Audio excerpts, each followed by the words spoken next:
Kimsingi ninawapongeza walimu wote wa Njombe, wilaya ya Njombe, mnafanya kazi kubwa. Mojawapo katika halmashauri ambayo inaletea heshima mkoa wetu na wilaya yetu Njombe, kwa sababu walimu wanafanya kazi kubwa sana, na nadhani hapa wapo chama cha walimu kwa hawapo au hawajalipa basi au msahaulika mkurugenzi wadau wako mwasahau chama cha walimu sasa siku nyingine msiwasahau kwa sababu wale ni wadau muhimu sana.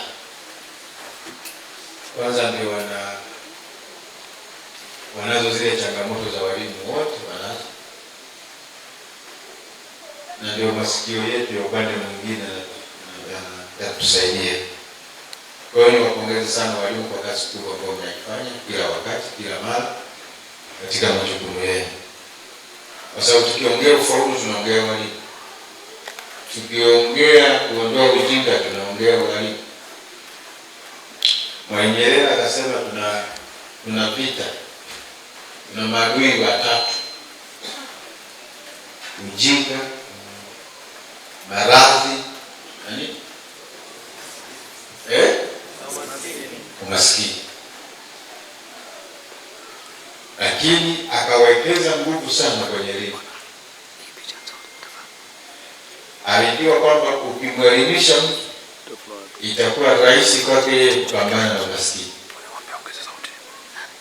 Ukiwekeza kwenye elimu itakuwa rahisi kwake kupambana na ujinga. Ukiwekeza kwenye elimu maradhi hayatakuwepo, tatizo haya. Kwa hiyo Mwalimu Nyerere alijua haya, na leo tunakaa hapa, falsafa zile bado zinaishi, na tumejitahidi kama Watanzania kupiga hatua. Tumejitahidi sana kuhakikisha kwamba tunapiga hatua ili kuepuka au kuondokana na matatizo haya tulionayo. Kwa hiyo ninyi walimu ndio injini ya mapambano ya maadui hao watatu. Ninyi ndio injini au ninyi ndio silaha ya mapambano ya hao maadui watatu. Mnalo jukumu kubwa.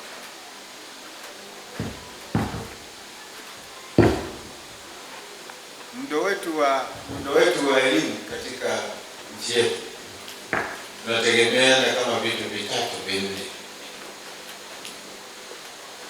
Mojawapo tunamtegemea mwalimu, yani upande wa serikali, lakini sehemu nyingine tunamtegemea mzazi kama mojawapo ya wadau. Sijui kama hapo kuna wazazi wachache waalikwa, lakini sehemu nyingine tunamtegemea mwanafunzi mwenyewe, jitihada zake mwenyewe. Kazi ya mwalimu, kazi yake ni kufundisha, analipwa mshahara kwa ajili ya kufundisha, ndio kazi yake kubwa. Na hata kama akilala akiamka, anaangalia namna gani nitafundisha watoto wangu watanielewa.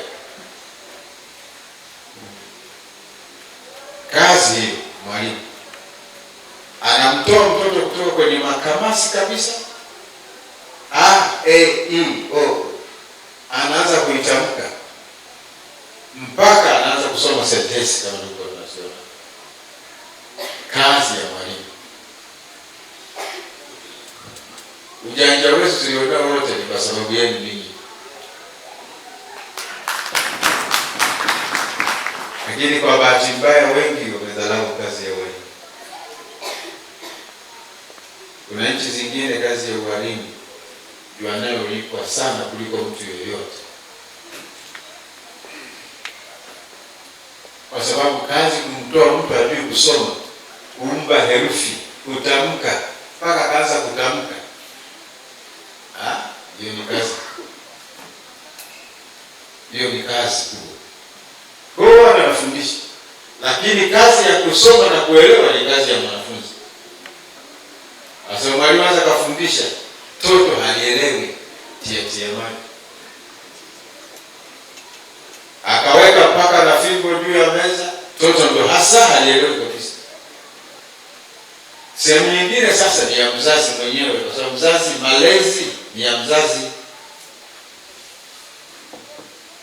Mwalimu ana compliment tu vitu vichache, lakini kazi ya kulea mtoto ni ya mzazi.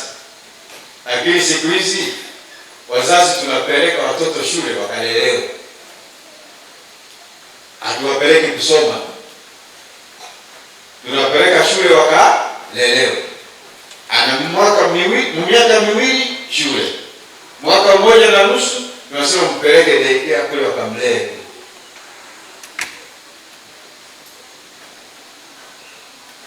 Malezi ya wazazi hayapo. Sasa mwalimu amelazimishwa kufundisha na kulea.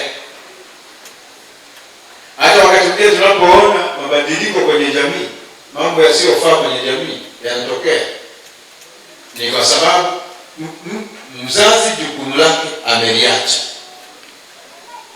na kumtegemea mtu mwingine.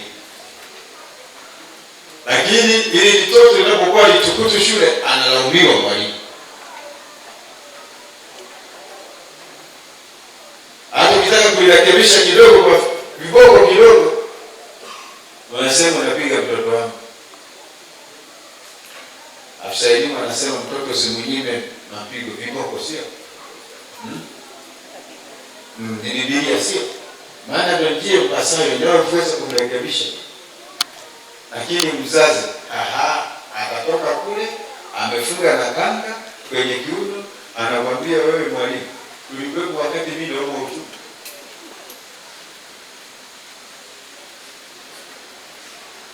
Mtoto aliji shule, alielewi linapitia wapi, linaingilia wapi. Wazazi na sisi tukiwepo, na hapo kuna wazazi pia, tuambizane watoto wetu, turudi kuwalea. Hizi daycare zingine tunapeleka watoto tunawaharibu kule kule, kwa sababu mpaka wengine wazazi sasa hata maziwa ya mtoto yule mtoto mdogo kunyonyesha, anakamuliwa, anaenda nayo kunywa shule. Anaenda kunywa shule. Mama hana mpango. Hata kunyonyesha, anakamuliwa, yanapelekwa shule, ingine anawekwa kwenye friji. Kidogo mama hataki kunyonyesha. Hivi mnaenda wapi? Mnaelekea wapi? Huku tunahangaika udumavu. Kunyonyesha, mtu hataki kunyonyesha. Ni changamoto, mwisho mwingine.